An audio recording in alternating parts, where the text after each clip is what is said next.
Hosanna hosanna hosanna ministries వారు నిర్వహించు నూతన సంవత్సరపు ఆరాధన. నూతన సంవత్సరపు ఆరాధన 2024 డిసెంబర్ 31వ తేదీ మంగళవారం రాత్రి 8 గంటల నుండి. స్థలం హోసన్నా మందిర్, చింతలకట్ట రోడ్, యనమలకుదురు, విజయవాడ. ఈ నూతన సంవత్సరపు ఆరాధనయందు దైవజనులు పాస్టర్ రమేష్ గారు వాక్యపరిచర్య చేసి నూతన గీతం ఆలపించుదురు. నీ హృదయంలో ఉన్న అభిలాష,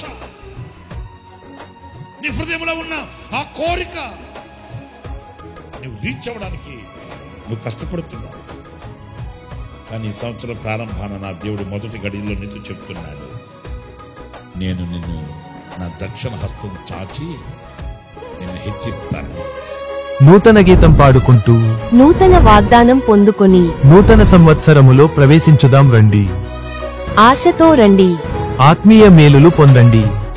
వివరాలకు సంప్రదించండి. హోసన్నా మందిర్, చింతలకట్ట రోడ్, యనమలకుదురు, విజయవాడ.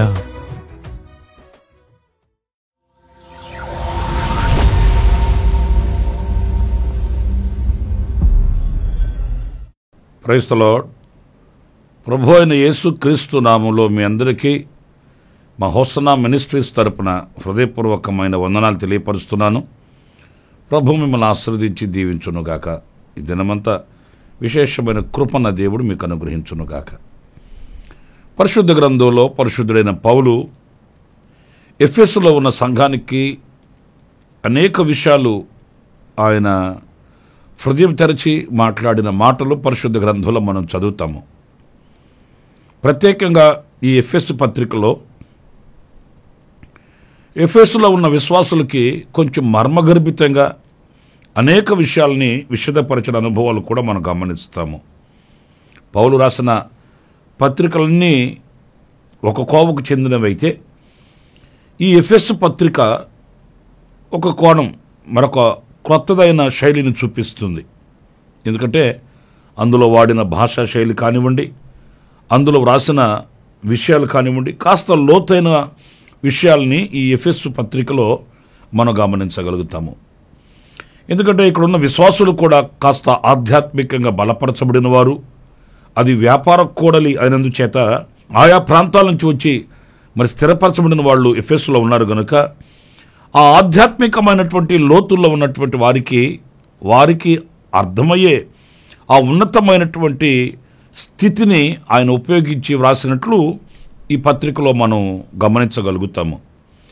ఇందులో ఒక విశేషమైన మాట ఈ పూట మనం ధ్యానించగలిగితే 5వ అధ్యాయం 10వ వాక్యంలో, ప్రభువుకేది ప్రీతికరమైనదో దానిని పరీక్షించుచు వెలుగు సంబంధుల వలె నడుచుకొనుడి. ఈ మాట మనం చాలాసార్లు చదువుతూ ఉంటాము. ఇందులో నేను మీతో చెప్పాలనుకున్న మాట ఏంటంటే, చాలా విషయాలు పరిశుద్ధుడైన పౌలే సంఘానికి బోధిస్తూ వచ్చాడు. మర్మగర్భితమైన విషయాల్ని పౌలే ప్రకటిస్తూ వచ్చాడు. పరలోక సంబంధమైన అనేక గూఢమైన విషయాల్ని దేవుడు ఆయనకు ప్రత్యక్షపరిచాడు, ఆయన సంఘానికి ప్రకటించాడు. దేవునికి సంఘానికి మధ్య రాయబారిగా నిలిచాడు. అనేక ఉపదేశానుసారమైన మాటలు ఖండితంగా బోధించాడు, హెచ్చరించాడు, బుద్ధి చెప్పాడు.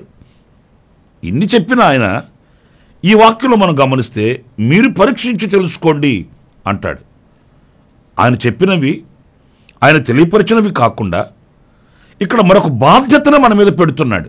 అదేంటంటే, దేవునికి ఏది ప్రీతికరమో దానిని నేను చెప్పడం కాదు. ఎలా ఉంటే ఆయనకి ఇష్టం, అలా ఉంటే ఆయనకి ఇష్టం అని నేను చెప్పడం కాకుండా మీరు పరీక్షించి తెలుసుకోండి. నేను ఒక మాట అడుగుతాను, మనం ఎలా పరీక్షించి తెలుసుకోవాలి? మనం పరీక్షించి తెలుసుకోవడానికి ఆయన శరీరధారిగా మన ఎదుట లేడు కదా.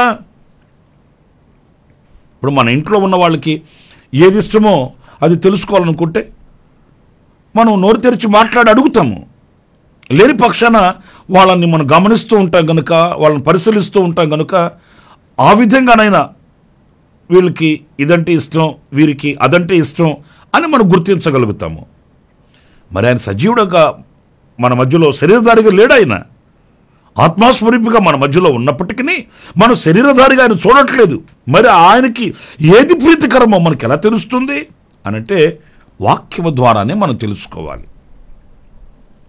మనం చాలా సందర్భాల్లో వీళ్ళు చెప్పిన మాటల మీద మనం గురి నిలుపుతాము. కానీ సత్యవాక్యం ఏం చెప్తుంది, జీవవాక్యం ఎలా మన నడకను నేర్పిస్తుంది అనే విషయాల్ని మనం మర్చిపోతూ ఉంటాము, దాటుకొని వెళ్ళిపోతూ ఉంటాము. ప్రియమైన దేవుని బిడ్డలారా, అందుకే సంఘానికి ఒక బాధ్యతను పెడుతున్నాడు. ఈ వాక్యములో మీరు గమనిస్తే ఆయనకి ఏది ప్రీతికరమో దానిని మీరు పరీక్షించి తెలుసుకొని మీరు వెలుగు సంబంధుల వల్ల నడుచుకోండి.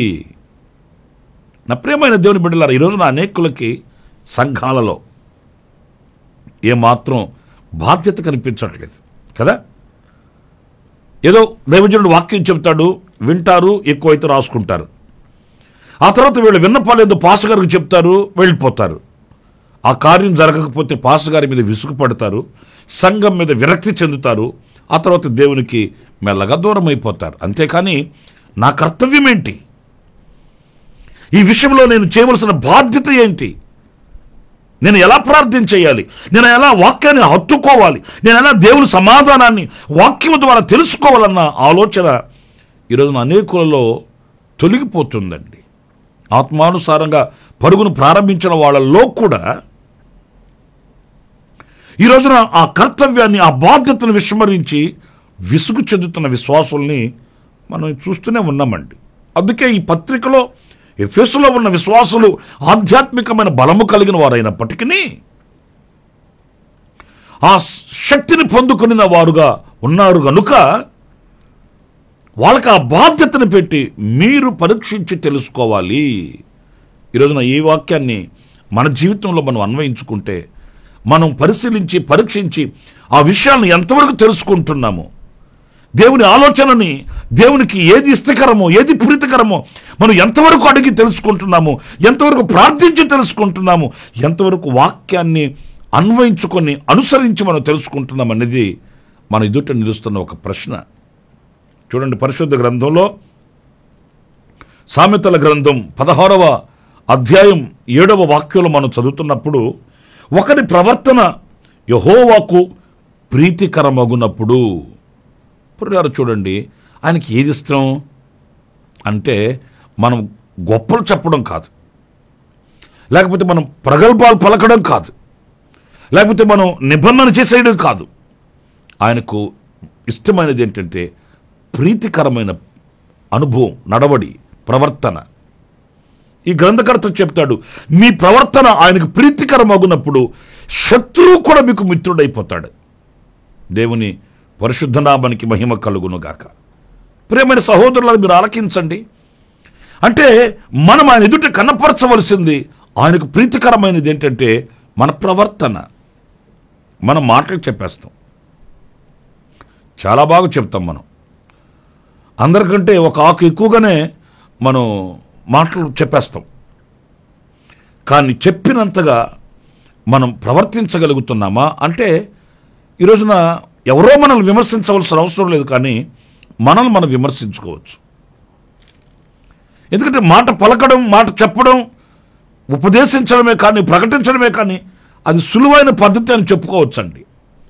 కానీ దానిని ఆచరణలోకి తీసుకుని వచ్చి ఆ దిశగా మనం అడుగులు వేయడానికి అది కష్టతరమైనదిగా కనిపిస్తుంది. ఆ కష్టతరమైన ప్రవర్తనయే ఆయనకు ప్రీతికరమైనది అనేది ఈ వాక్యం చెప్తున్న సత్యం. దావీదుని గురించి పరిశుద్ధ గ్రంథంలో మనం చదువుతాము.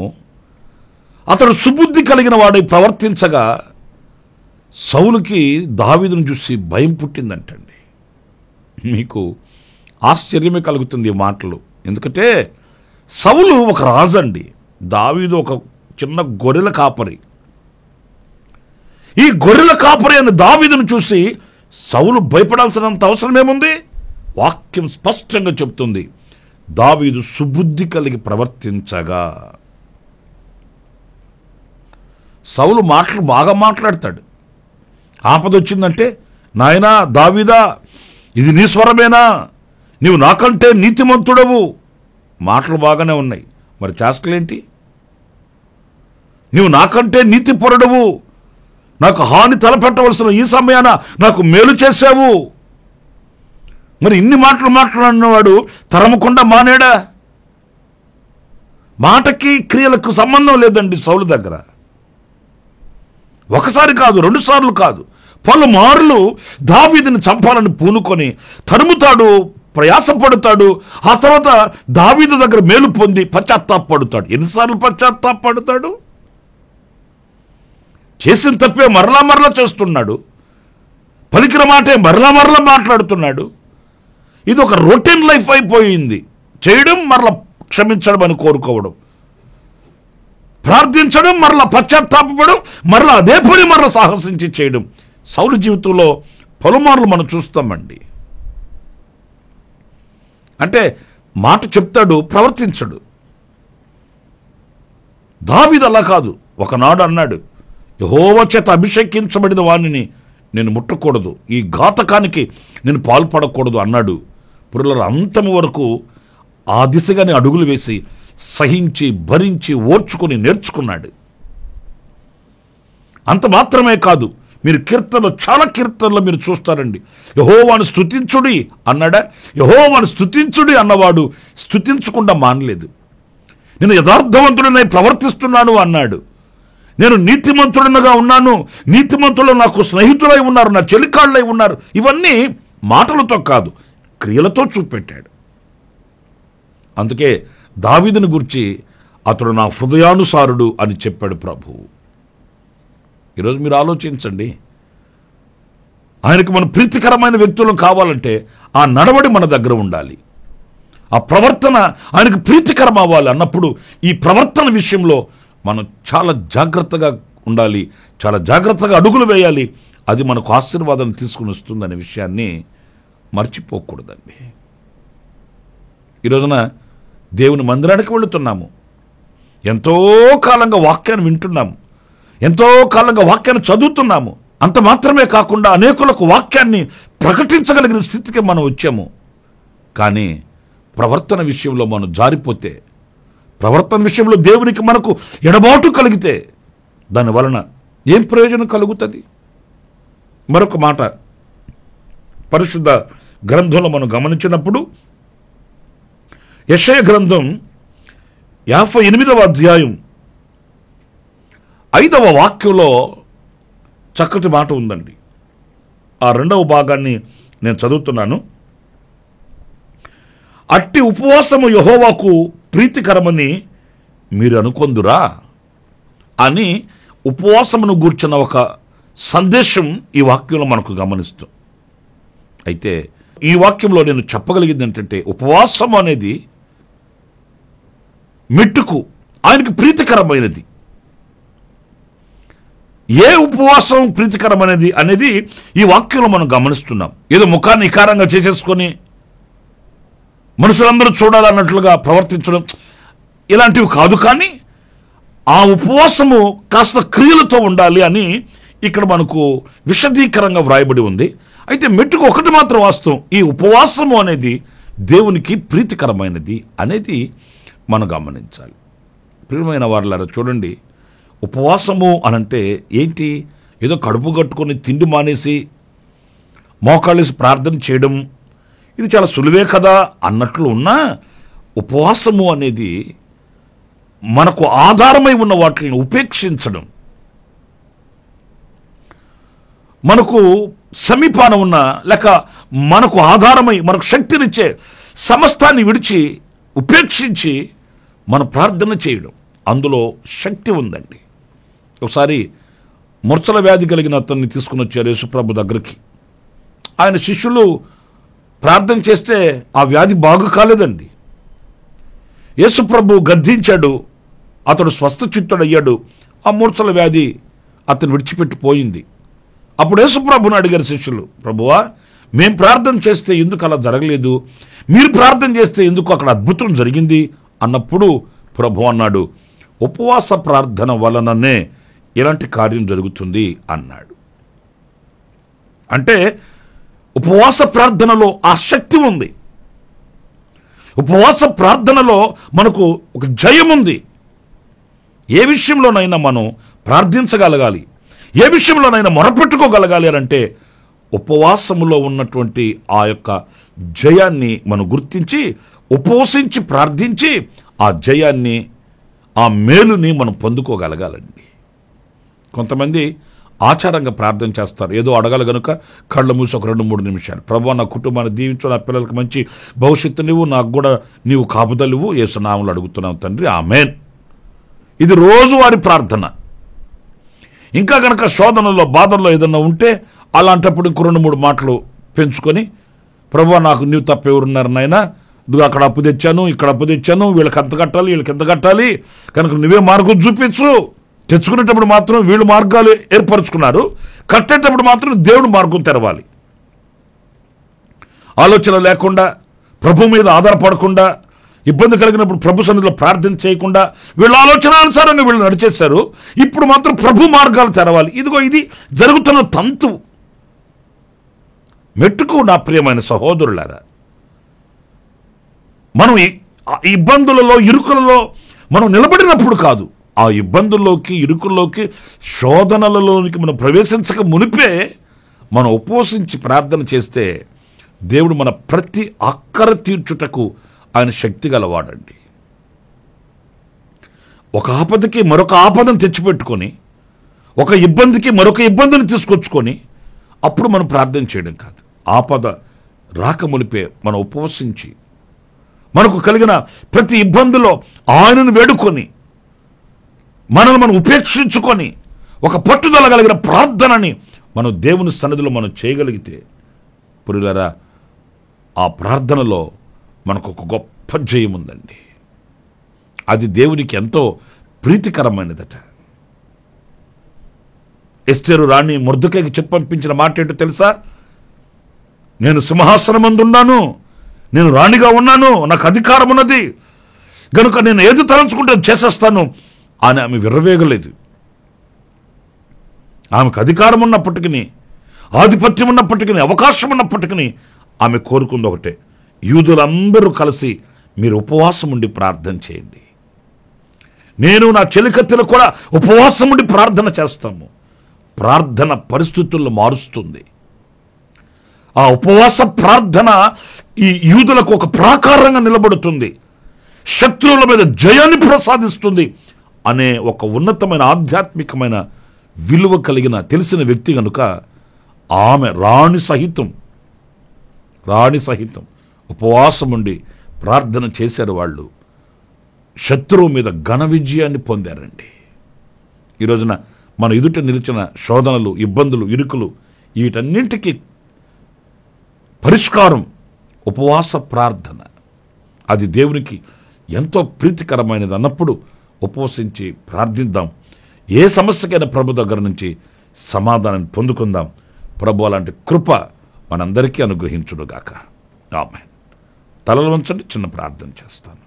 కృపా సత్య సంపూర్ణుడ, జీవాధిపతి అయిన ప్రభువా, మీకు వందనాలు.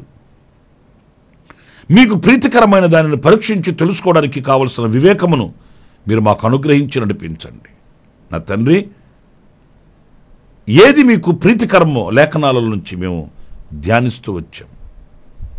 మా ప్రవర్తన మీకు ప్రీతికరమని, మేము చేసే ఉపవాస ప్రార్థన మీకు ప్రీతికరమని మేము ధ్యానించాము. అలాంటి అడుగుజాడలలో మేము ముందుకు వెళ్ళడానికి సహాయం చేయమని, మా చేతిని పట్టి నడిపించమని, మమ్మల్ని ఒక్కొక్కరిని మీ చేతులకు సమర్పించుకుంటూ యేసు నామములో ప్రార్థించి వేడుకొనుచున్నాను తండ్రి. ఆమేన్, ఆమేన్. ప్రభు మిమ్మల్ని దీవించి ఆశీర్వదించునుగాక. ఈ దినమంతా విశేషమైన కృప, దీవెన, సన్నిధి, సముఖం సమృద్ధిగా నా దేవుడు మీకు ప్రసాదించుగాక. అలాగే ఈ రోజున మరి జన్మదిన శుభవేడుకను జరుపుకుంటున్న వారికి నా దేవుని సన్నిధి తోడుగా ఉండుగాక. కన్నీళ్లలో ఉన్నవారికి, ఇబ్బందుల్లో ఉన్నవారికి నా దేవుడు విడుదల ప్రసాదించునుగాక. ఆమేన్. ప్రతి దినము ఈ అనుదిన కృపాను సందేశాల కొరకు ఇంకా మరిన్ని ఆత్మ సంబంధమైన సందేశాల కొరకు ఈ మా యూట్యూబ్ ఛానల్ ని సబ్స్క్రైబ్ చేసుకోండి. Pastor Ramesh hosanna ministries.